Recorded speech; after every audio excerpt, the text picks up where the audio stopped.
since we have the consent to go live, now we will go live. Thank you all for being here. This is the first in a series of talks we'll be doing. And I would first like to thank Professor Anirban Ghosh for taking the time out to do this with us. So let me first just give you a brief background on what we are doing here today, and then also introduce our speaker, and then I will give the podium to you. So the topic for us today is stories are all we have, writing as part of life and academia. Of course, writing is a very important part of academia for all of us, and this is our way of trying to improve our skills, hone in on the skills, and we are very grateful that Professor Ghosh has come forward to help us with this journey. We will be taking questions later, so it's an interactive session. The speaker will first speak for about 30 to 40 minutes, and after that we'll open the floor. We also have an online audience, so after questions from here, I will speak out the questions which we get from our online audience, and we can include them in the discussion as well. So that's about the talk. Professor Ghosh, thank you for coming. And Professor Ghosh has done his PhD from Germany. He is an expert in academic writing, and this is the first of a series of talks we are hoping to have with him. And we are very thankful that you're doing this with us today. So the floor is yours. Thank you so much.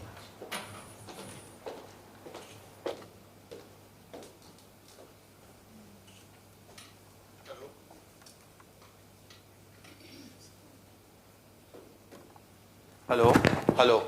Yeah. Thank you, Shabana, for this wonderful introduction. And so I would like to start my talk by thanking the Dean's Office for organizing this talk. I'm very glad to announce that SNIOE has a Center for Writing and would aim to conduct writing courses as well workshops to all departments in the university.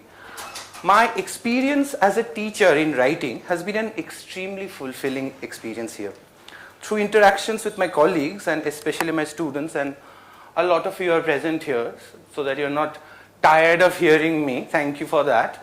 Through interactions with my colleagues and especially my students, the horizon of what writing in academia means have expanded in multiple ways for me. So, hoping that I do not fall off the stage and become those funny videos online, I will start with my paper. There was a time when I hunted stories to entertain myself. As a physically weak, socially awkward 90s boy, my refuge was narratives of escape. The math problems seemed tedious, the physics questions hard, and chemistry was out of the bloody question. The earliest memory of my school was drawing a black ice cream cone. It's a miracle that I was not disqualified as a dark and brooding toddler from this Protestant institution. My afternoons were spent reading books and maps with faraway places. I used to have a red marker and kept on marking strange places where eventually I would like to visit. Timbuktu, Mali, Guadalajara, Ohio, Machu Picchu, Paris, and our very own Bareilly. The Barfi was not very famous at that time. Growing up in a middle-class family in Kolkata under the red banner, I also thought of Moscow and China. The geopolitical borders of a child's mind was already in tussle over Pravda and Reader's Digest. One contained snowed-in landscapes of St. Petersburg, while the other championed American niceness throughout the world. One's page was shiny, and the other was full of promises that capitalism could deliver. For the young people in the crowd, these were two magazines representing USA and the Soviet Union. I grew up with all those afternoons piled up on top of each other, with fragments of these escapes and narratives of danger in far-off places. And all these stories, in retrospect, I think made me stumble across to work on the history of the circus.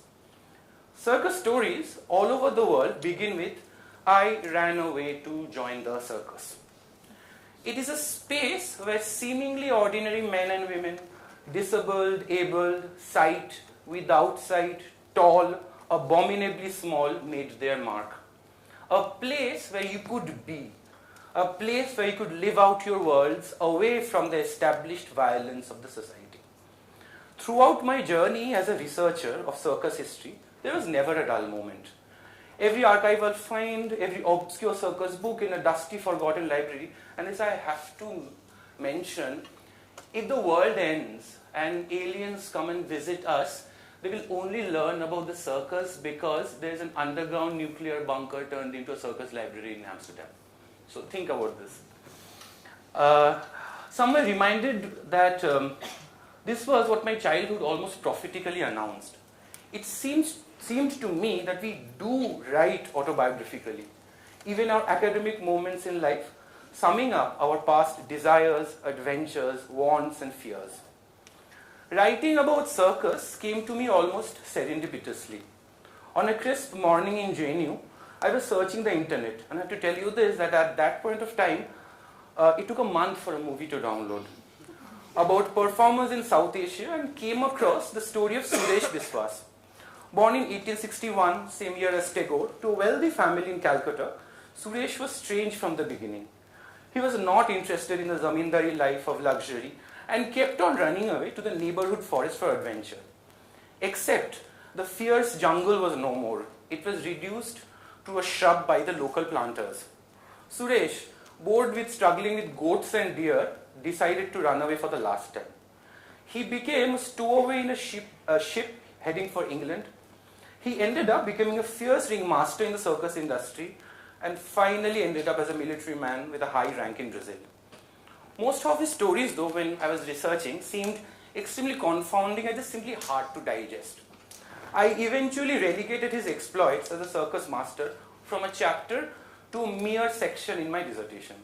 However, as the writing cliche goes, little did I know that most of his exploits were true and only proven 3 years back when a team of translators from Calcutta went to Brazil, looked at the archives, and established that he indeed led a glorious and spectacular life. But I don't feel bad. My upcoming book on the history of the circus in India has tried to rectify this lack of prestige for Suresh, and I indeed tried to make Suresh great again. Incidentally, Tagore also chose a somewhat similar life. He decided to unfollow his father's footsteps, leave formal education, and become a poet. He ran away too for a different life.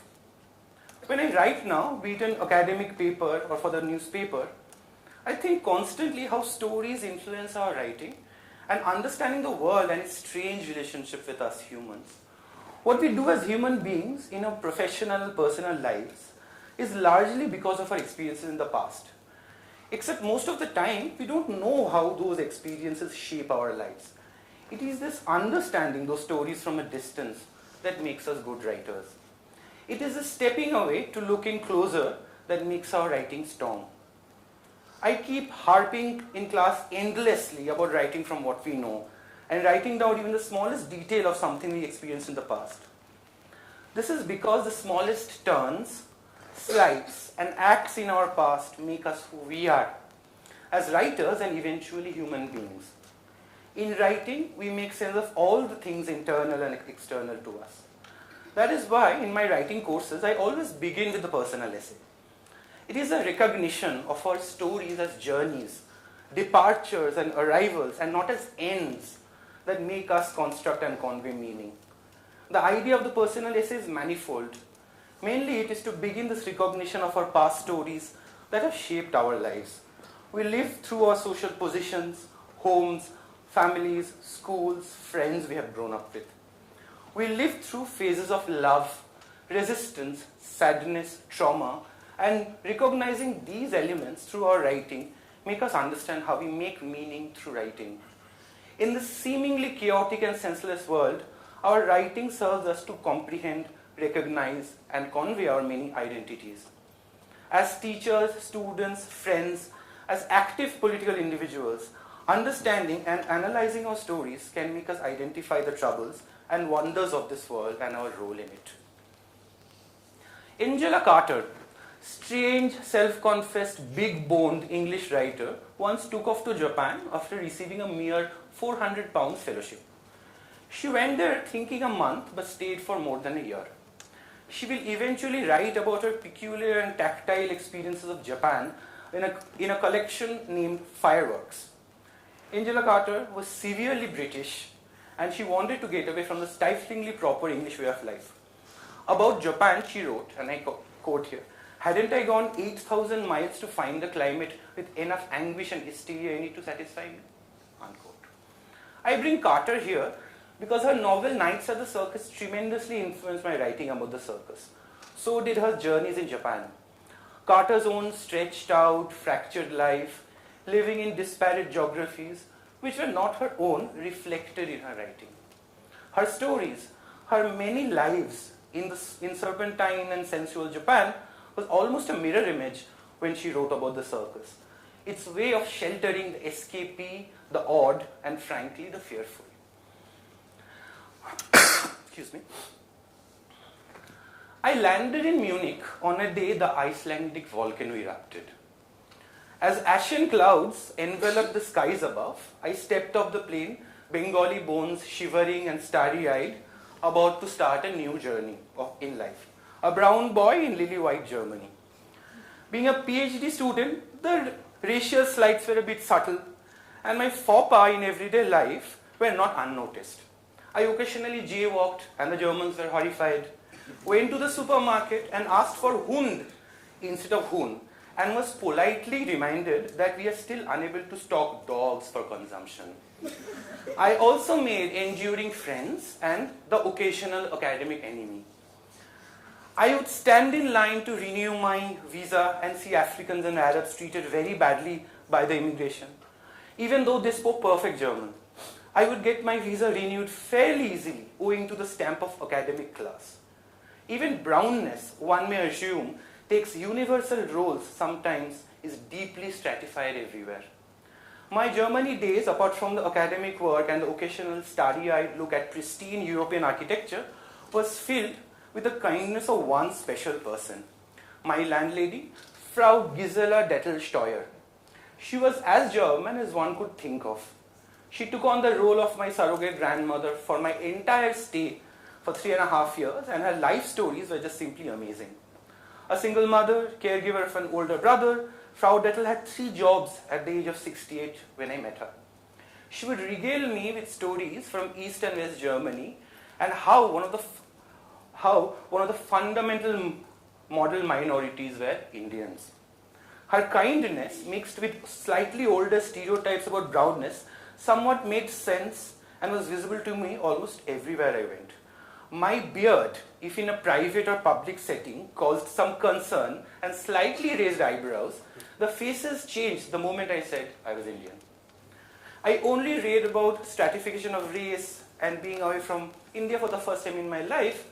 My lived experience taught me that some brownness is more equal than others. However, this model Indian minority myth had a historical presence in Germany. At the height of Nazi Germany, celebrated Bengali scholar Syed Mujtaba Ali, in his delightful memoir of Germany in the 1920s, wrote how Indian students navigated and negotiated the early rise of anti-Semitism, as well as selective appreciation of minorities in Germany. One obviously makes the Oriental connection and the present day of re-articulation of the idea of India through its students in Germany. Mujtaba Ali led a very colorful life as a teacher and a devout Muslim. He traveled the length and breadth of Germany and finally ended in the Middle East, where a coup blocked his way back home for an entire year. Even in the 1920s and early 30s, the stories he recounts more or less are experienced in Munich. The stare at an Indian ordering prohibited foods at a restaurant, the bewilderment of fellow peers when they heard that my PhD was neither in mathematics nor in computer science. This question was followed by a remark on me coming from privileged backgrounds, because obviously all brilliant South Asians have to study the sciences. I went from slightly annoyed to complete Zen-like amusement in my years living there. These encounters I would repeat in my classroom and my teaching simply to make students understand that the world is always convinced with singular stories. But multiple stories are what we need to love, respect, and find meaning in this ever-polarizing world. Adity's TED Talk, which is named Dangers of a Single Story, have become synonymous with all my courses and workshops. one must ask, why are these simple stories important and worth repeating? Precisely because even our academic lives are punctuated with similar encounters. Who gets to write what? Who's writing from what part of the world? What writing is deemed worthy of grand theories and which writing needs to be kept aside? Academic privilege and how it can operate in multiple fields and influence oneself, I learned in Germany and many other places of academic institutions that social hierarchies are both subtle and grand in every sphere of life. I look back at those days as a learning curve of privilege and my societal position, and when I write, I try not to succumb to these privileges of language and academic hierarchy. In my writing and in teaching writing, I have always emphasized the element of lucidity over simplicity. I stress how language and writing is always a negotiated and a contested task of labor and latitude. I met Mr. Sleeman and his partner, Mr. Kronte, in a house which was 600 years old in Bruges, standing at the corner of an 800-year-old street opposite the second oldest pub in Europe. A life-size clown with a terrifying smile greeted me, while the two old white men ushered me in their home. Initial horror about the clown aside, Sleeman and his partner, both with wiry cotton candy white hair, spoke to me about their enduring love for the circus. They had met and fallen in love at a time when both of these things were dangerous, meeting and falling in love with each other. Their early lives saw the madness, the cruelty, the helplessness that came with the Second World War. But they said, circus saved us. They would run away for a date whenever the circus came to town. They drank sherry and shared furtive kisses inside the circus tent. It was allowed, they said. They were no different than the freaks inside the circus. But inside the circus, the freaks became the normal and the normal became the freaks. This is how they became avid collectors of circus memorabilia, collecting over thousands of images, posters, and anything circus related. I ended the conclusion of my PhD thesis with them. This seemed a perfect closure for a thesis which went on and on about difference in times of normality and the normative. Their stories confirmed my academic ventures into circus archives, which meant that the messy records and the fractured lives of circus performers were also ways that defied how a human being should live in the society, guided by oppressive and stifling rules of order and obedience. When I write about the circus, I keep on visiting their stories and thinking about how to make sense of the circus world. The circus world is not streamlined. It's full of monstrous-looking people with kindest of souls. Their sense of distance from the society made me relate to the potentially empowering nature about writing about the circus tent, which constantly destabilized social ideas of morality and norms. I met Firdausi, the dancing trapeze artist, in Amsterdam. She was 80 years old, was of uncertain ethnicity, and constantly talked in the third person. She told me how she was 8 years old and lived in a small Serbian town and dreamt of going to Moscow to become a famous ballerina. Her stories seemed always a bit wistful, full of dark, brooding circus men and crooked agents of the circus industry. She mentioned how she fled to Moscow at the age of 13 and found herself destitute and thrown out of a ballet academy for being short, fat, and very balkany. She eventually found a circus troupe and perfected her signature trick of jumping high in the air between trapezes, impeccable in her ballerina dress. Her stories, like many other circus stories, are stories that morph themselves into a narrative of power. Their stories of failure are never about failures or stepping down, but of recognizing the power of those stories in changing their perspectives about life. Firdausi, once over a glass of sweet cherry wine, recounted, and I quote here, Firdausi fell and rose, got shot and beaten, traveled to dark seas and towns, yet Firdausi, in those failings, she never failed. She fought and fucked up and got over it. This particular city has always been a strange home for me and my friends. This city has always been a strange home for me, and my friends have always been baffled about this because my atheist self and Banaras always seemed dissonant for many. I first came here in 2008. I have been coming here since, almost each year, walking along the squalor of the lanes, crumbling Havelis and the river. Every year I have come to this place, a major change had already happened in my life. I have seen life, love and death. Maybe that is my reason of showing up here. I stay in a hotel where they used to entertain quite a lot of celebrities, but my favorite spot was on the terrace overlooking the river. The lanes of Banaras, if you approach the left ones facing Dashashwamedh Ghat, is very different from the right ones. The Vishwanath temple is there in all its glory. The South Indians of all denominations, as well as the Bengalis, throng these lanes. Needless to say, both clueless, clued in and glued out white people abound in both the left and the right ones. The left lanes wind down to guest houses which have superb views of the river and horrible service. You pay to see the river and live the miserable existence of having come to and love Banaras. Once you immerse in these sights and smell and finally surrender, then the gully shows you things. The moon resplendent through a mesh of rusty wires, a faint tumri lifting your weary cause, for whose mending you had come here in the first place. Coming from nowhere, and the cliche of all, a steaming cup of tea. You sit down at the ghats, take the first sip, and you let your heart out to the river. Its depth capable of taking in your entire life's sorrow and futilities.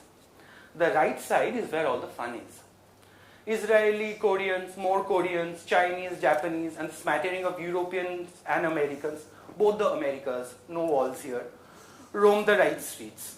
Any given cafe would offer you bibimbap, katsu curry, pancakes, questionably real coffee, and other non-Indian staples. If you happen to be a regular like me, you can sit in a Korean cafe and clandestinely sip beer from a cappuccino cup. Or a beer comes to you wrapped in a paper bag called tunna. The right side of the Dashashwamedh Ghat is where all the left, questionably liberal things happen. I have a Bihari friend there who has been running a cafe which serves all kinds of good, contrabands included if you ask nicely. Lamented this time about the lack of development of Varanasi. I thought he would wax eloquent about heritage preservation and whatnot. He meant that there should be more demolitions in order to make the ghats more visible from the main roads. Over the last many years, many gullies open up to construction sites. You turn a corner and suddenly among the debris, you see 3 temples which you don't recognize. You realize they were always there, but they had always blended with other secular corners and balustrades of the same old gullies. One can only hope that these deconstructions slow down, if not completely stop. Every time I come to Banaras, the city changes. Its peripheries expand into malls and its evening aarti turns more performative. Penitents and divinity-starved faces, both white and brown, sit swaying on the boats and look at the priest lifting huge lamps, as if their machinations would stop human beings from doing what they're meant to do. I do not watch the aarti anymore. I avoid the stage din and prefer the normal din of Godhuliya, with its scammers selling 200 rupee Banarasi saris. After all, they are not outright liars. You do buy saris in Banaras. For me and my writing, my travels in Banaras made me acutely aware of a certain idea of India that will always endure. That within the din and the bustle, one can look for a way of life. And that writing is also a constant tussle between the old and the new, the rusty and the resplendent.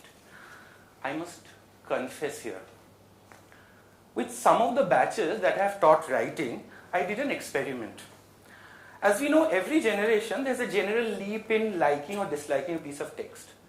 I present to my unwitting students, some of them sitting here, a piece of text written by me, although they think it's completely anonymous and written by a friend. And oh my, the times I have been humbled. From newspaper articles to unpublished pieces, I have laid out these texts for my students, and their frank and brutally honest feedback have really grounded my writing. After all, writing is about looking at the world with different and constantly changing patterns of understanding and appreciation. one of the pieces I tend to use is the piece I just read. The responses on this text range from, and I quote here, "What a tourist brochure. Too many things happening in one place. Two, this place becomes real for me. I can picture the image of this place and find it to a very curt. Writing needs work." Unquote. These revelations have constantly been a reminder that our experiences and translating those experiences in writing is always, as Paul Ricoeur say, a labor against death. We constantly write about our experience of the world from our locations, yet we seek to make meaning of the locations for people different from us. Herein lies the beauty and complexity of teaching writing, of conveying meaning through the tangible sequences of words based on intangible and unreliable intangibility of memory. Thank you.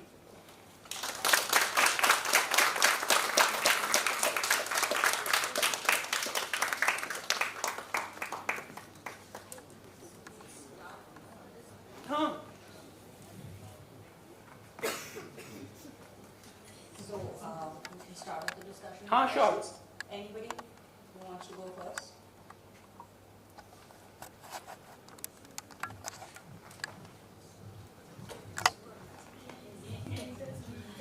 That was just beautiful, Anirban. So how do you let go of a piece of writing? When do you stop? That is an extremely difficult question to answer. How do you let go of a piece of writing? I think I let go of a piece of writing from a very simple perspective. I can't do that anymore. At a certain point of time, and especially when I'm doing academic work, and it's always a temptation, right, to do archival work again and again and again, go on and on and on, and try to look for many things. But I have made it a habit to sort of finitely put stop to this archiving for a piece of writing. And that is a bit cruel on that piece of writing, and I feel bad that I'm letting go of a wayward child, but I try to sort of end that piece of writing by being finite.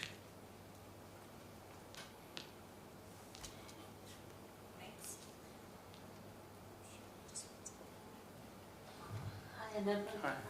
So, my question is not about your writing, but about circus, right? I think among all the circuses, Russian circus is considered the best. So, means not now, but it was the perception in 90s at least.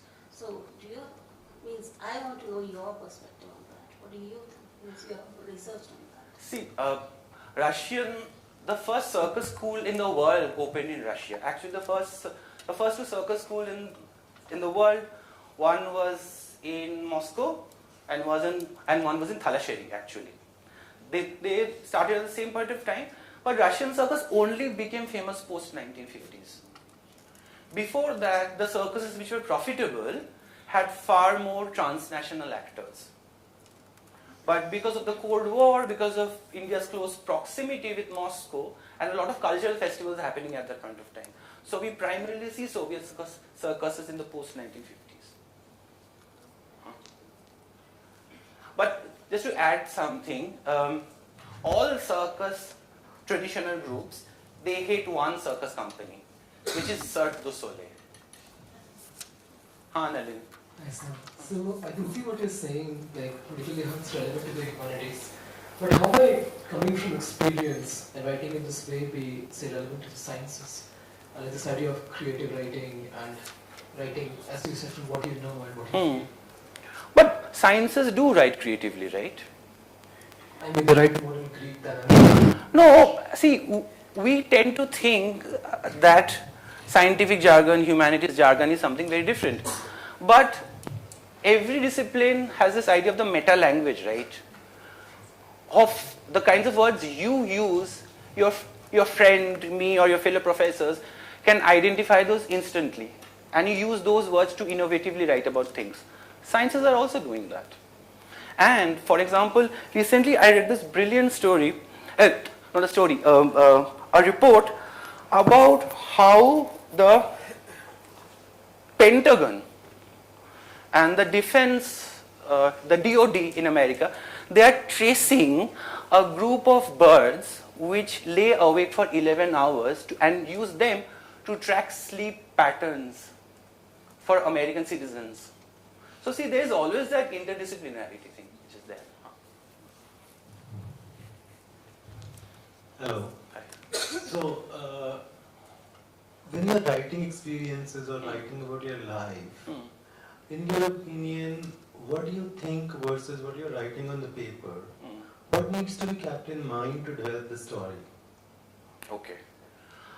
See, the thing is, I think we have to think about it in two specific contexts. If one, see, all of us, we write autobiographically. Simply put, that we tend to produce writing because of the place we were born in, the kind of school we went to, the kind of college we went to. So these things develop over a period of time, and it's both universal and specific at the same time. But for example, when I'm writing an academic paper, I try to take less liberties and stick to archival truth, scientific data in analyzing a pattern.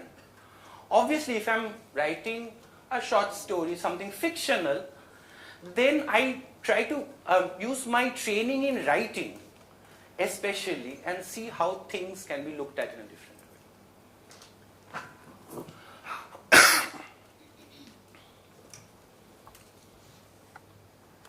Thank you, Professor, for the talk. Thank you. When you're using your creativity to tell someone else's story, how far are you apprehensive of your own prejudices or your own thoughts motivating what you write? Like, where do you draw the line between the autobiographical and the biographical in writing? Absolutely. See, the thing is, but in humanities over the last 20, 30, 40 years, we have been trained in self-reflexivity, right? And we have our anthropologists sitting here. When they do ethnographic work, there are theoretical sort of models of how to sort of talk about your position, right? Because when a person is writing, the person is also writing from a space of privilege. In a sense, when I am talking about somebody else's story, I am putting my ideas for that person, right? But at the same time, if you're writing an academic paper, you have to be cognizant about being open about your location, about what kind of end, if I can use this word, what kind of end game the writing produces.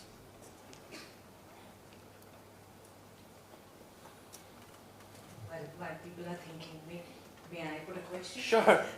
So, well, I'll also reveal my identity as which part of social sciences I am by asking this. So, a challenge that we face both as writers and as teachers who are trying to help others write is, in our discipline, is to disassociate yourselves or your emotions from your writing. So, for example, a lot of my work is on gender.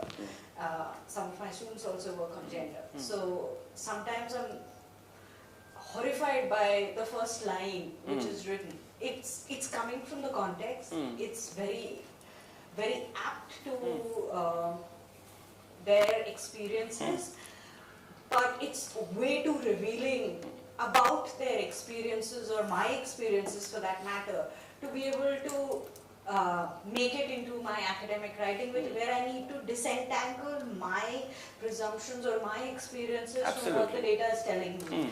So, what would you suggest is a way forward for students and for me to be able to understand, oh, I got very emotional here, this is something I should take out of my academic writing and maybe put it somewhere else.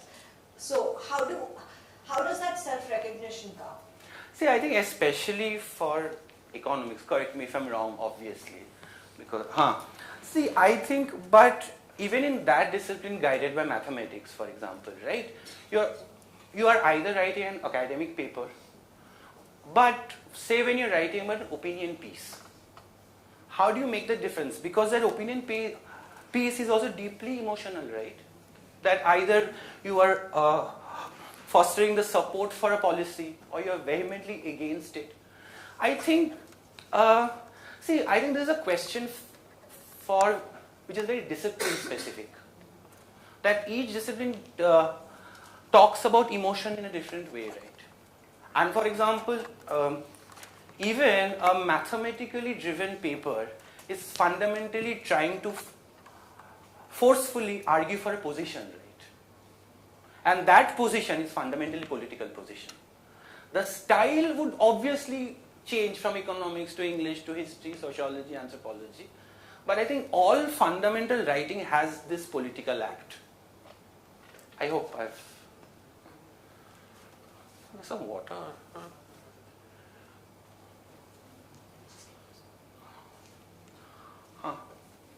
Rajiv. Oh, thank you. Any other questions? Hi. How do you deal with reading back your own piece of writing and feeling misunderstood by your own words? Like, how do you put yourself on the page and think that, okay, this is exactly what I want to say? That is a perpetual thing in academia. You can never get out of it. The day you are satisfied with your writing, aap socho ho gaya ye. That is a thing you have to negotiate, and simply logistically put, we become happy. Happiness is very subjective in academia, right? Doesn't matter if you're in economics, chemistry, engineering, biosciences, whatever. We shouldn't be happy at all. The moment we are happy about our writing, then it's done. Then we don't have that passion, no, that fierce thing to sort of explore more. Like, what is a good conclusion in any paper? A good conclusion opens up possibilities for research, right? If a good conclusion sort of, thank you. If a good conclusion sort of closes in on itself, then there is no further idea to do research. So, be happy with this unhappiness and welcome to academia.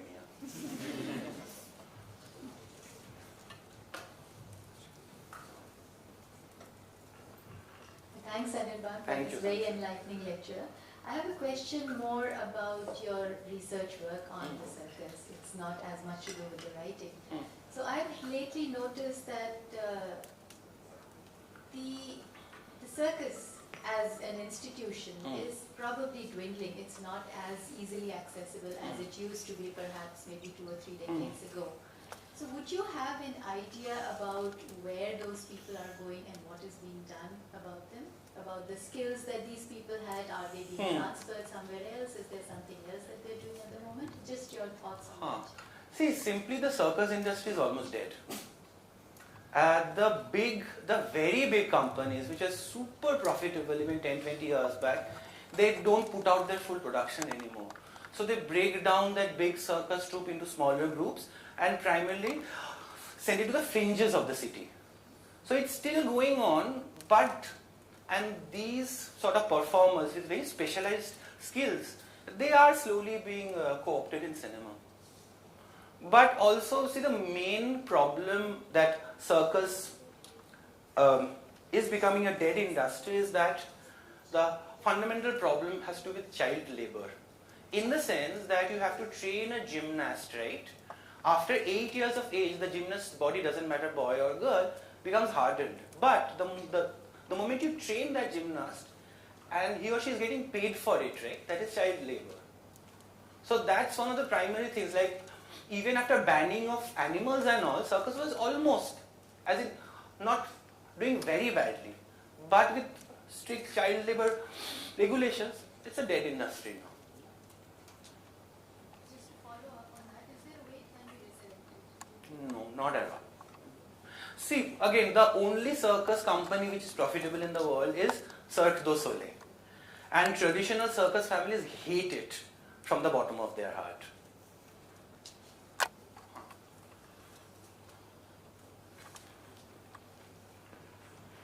Any other questions, comments?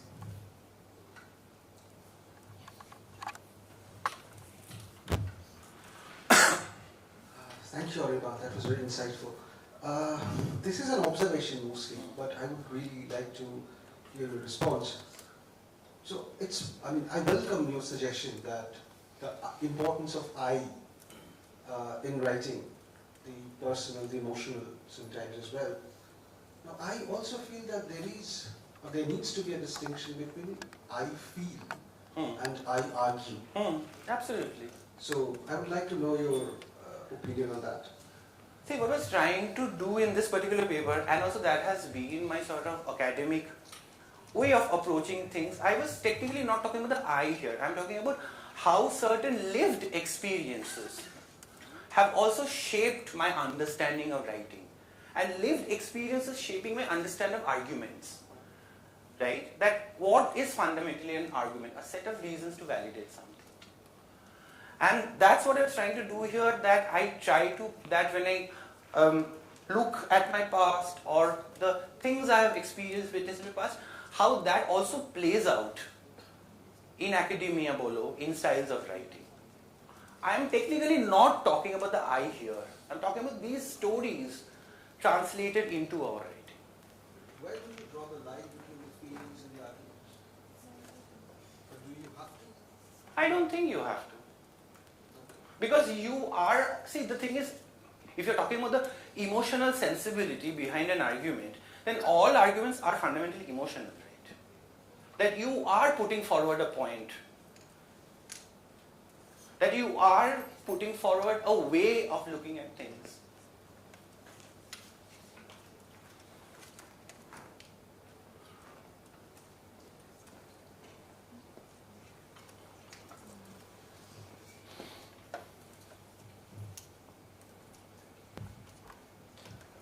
Hello sir, I'm a new version. I am also a Bengali.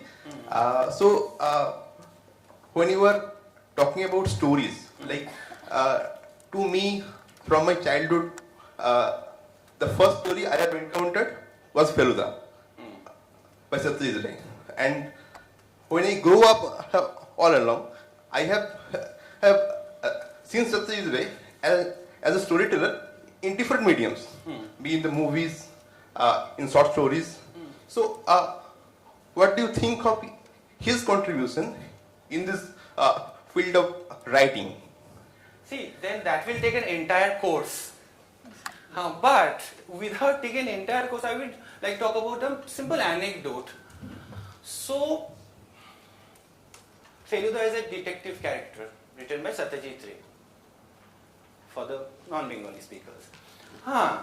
And in one of his texts, he actually mentions a text on the history of circus.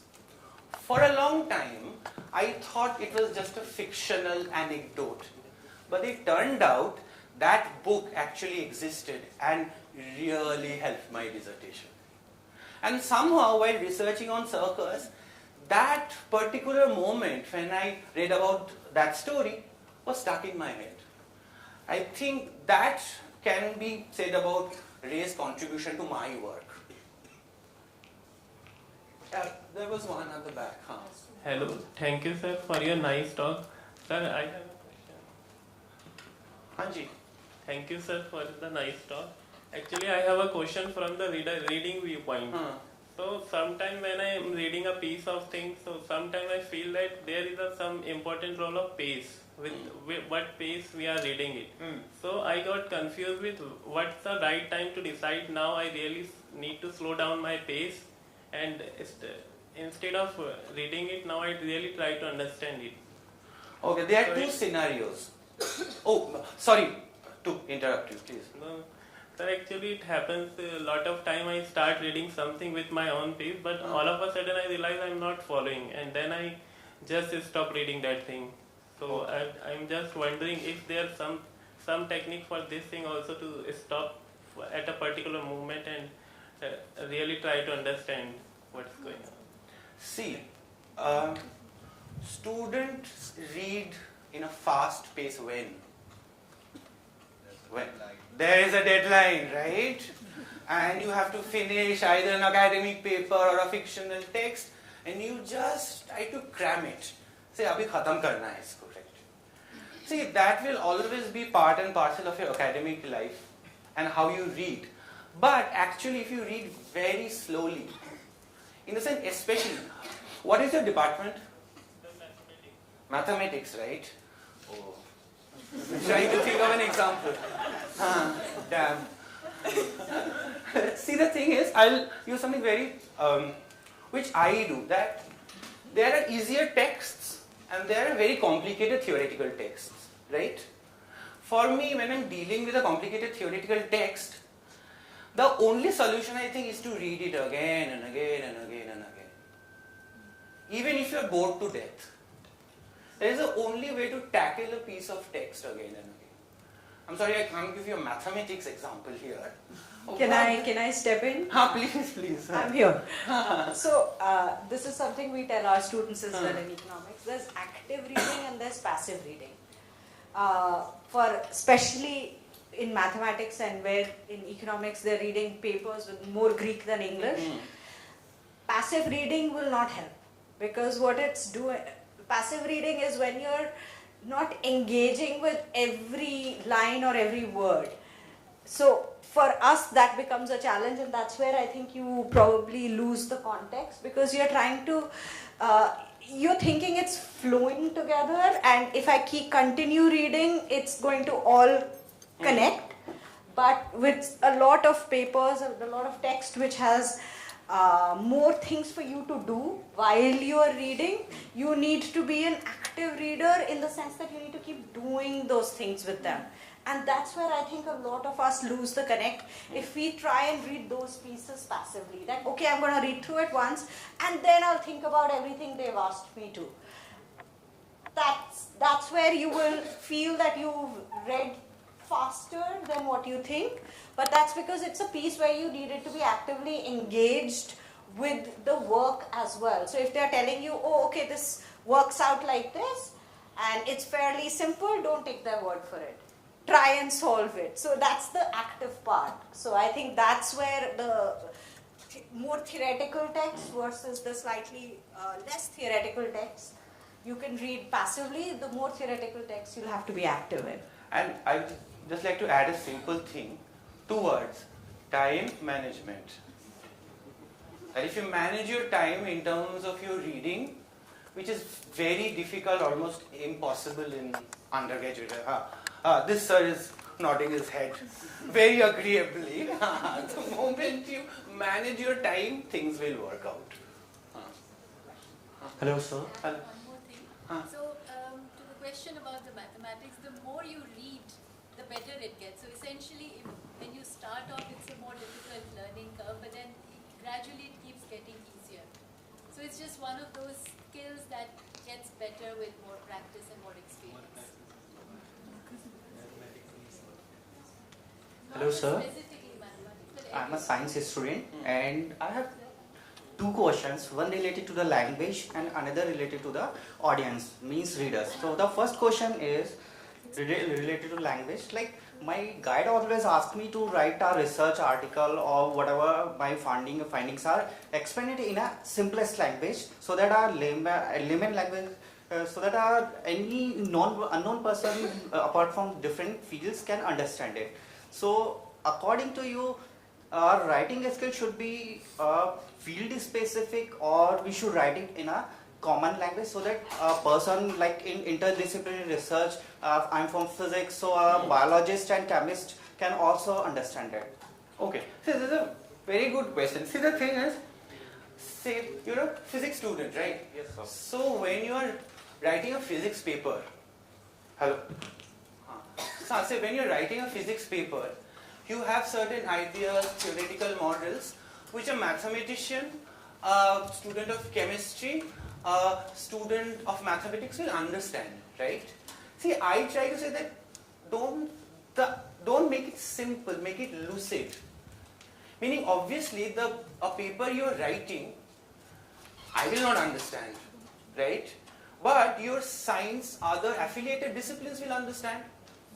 So you have to think about that because say the sciences and humanities, all of them work in this way called the meta language. That even if you're a physics student, you are using conceptual categories, theories which will be understood by chemistry students, biotech students, physics students. Similarly, in humanities, if I write a history paper, an anthropologist, an English literature person, a political scientist can understand, right? So that is the whole idea. Because we should never simplify our argument, we should make it lucid. Plus also each piece of writing is geared towards a specific demographic, right? In the sense, you will write a term paper. A term paper is not like a dissertation. A paper in a journal called say Science or Nature will be very different for a paper written for a very hardcore science journal, right?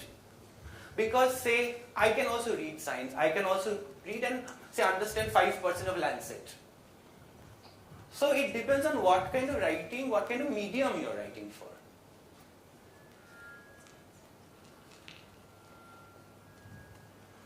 Any other questions, comments?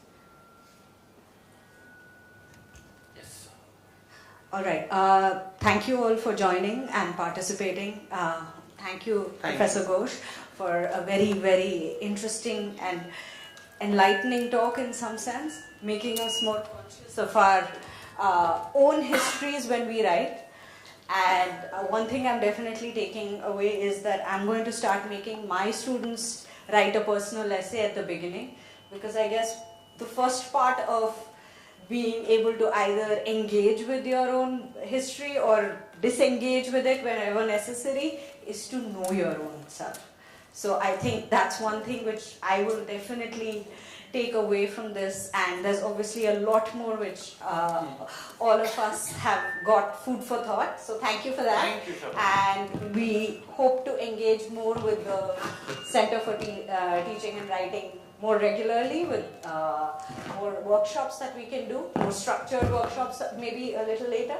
So thank you all, and just as to thank you for coming in some ways, there's a quick snack which is there for all of you in the middle of CND atrium for the ones who've joined us here.